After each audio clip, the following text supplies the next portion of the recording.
વધુ સમાચારમાં વાત કરીએ તો સમાચાર બનાસકાંઠાથી સામે આવ્યા છે। બનાસકાંઠાના કાંકરેજ તાલુકાના ખીમાણાથી જસાલી રોડ પર માર્ગ મકાન વિભાગની ઘોર બેદરકારી સામે આવી છે।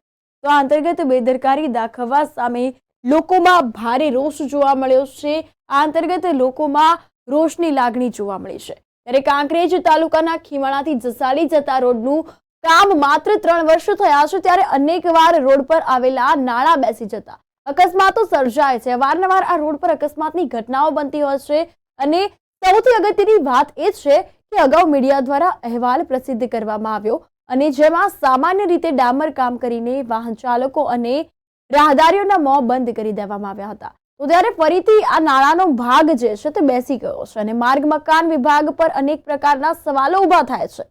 તો ત્યારે તંત્ર દ્વારા વારંવાર કોન્ટ્રાક્ટરને છાવરવામાં આવતો હોવાનું ભારે ચર્ચાસ્પદ બન્યું છે અને આ નાળાનો કિસ્સો જે છે તે આખરે જવાબદાર તંત્ર દ્વારા જે તે એજન્સીના કોન્ટ્રાક્ટર સામે કડક પગલાં ભરીને તાત્કાલિક અસરથી આ નાળાનું સમારકામ કરવામાં આવે અથવા તો નવીન નાળું બનાવવામાં આવે તેવી બુલંદ માંગ ઉઠવા પામી છે। જોકે ખીમાણાના જાગૃત નાગરિક તખુભા પરમારે જણાવ્યું છે કે આ રોડ પર વારંવાર કોન્ટ્રાક્ટર દ્વારા માત્ર થીગડા કરીને નાળાનું સમારકામ કરવામાં આવે છે।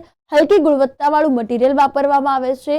જોકે આ નાળાનું સમારકામ કરવામાં નહીં આવે અને કોઈ અકસ્માત સર્જાય તો તેનું જવાબદાર કોણ?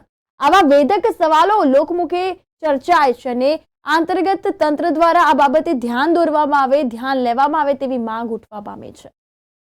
અમારે ખીમાણાથી જસાલી રોડ ઉપર નાળું આવેલું છે, બરાબર છે। એ નાળું બેસી ગયું છે, બરાબર છે। એટલે 3 વર્ષ પહેલાં નાળું બનાવેલું છે, બરાબર।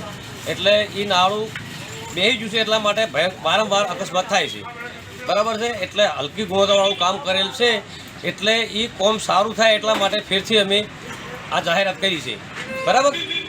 એટલે વારંવાર અકસ્માત ન થાય એના માટે જો અકસ્માત થશે તો જવાબદારી રહેશે રોડ ખાતાવાળાની, કોન્ટ્રાક્ટરની, બરાબર છે। એટલે સારું કામ થાય એના માટે અમે આ બોલ્યા છે।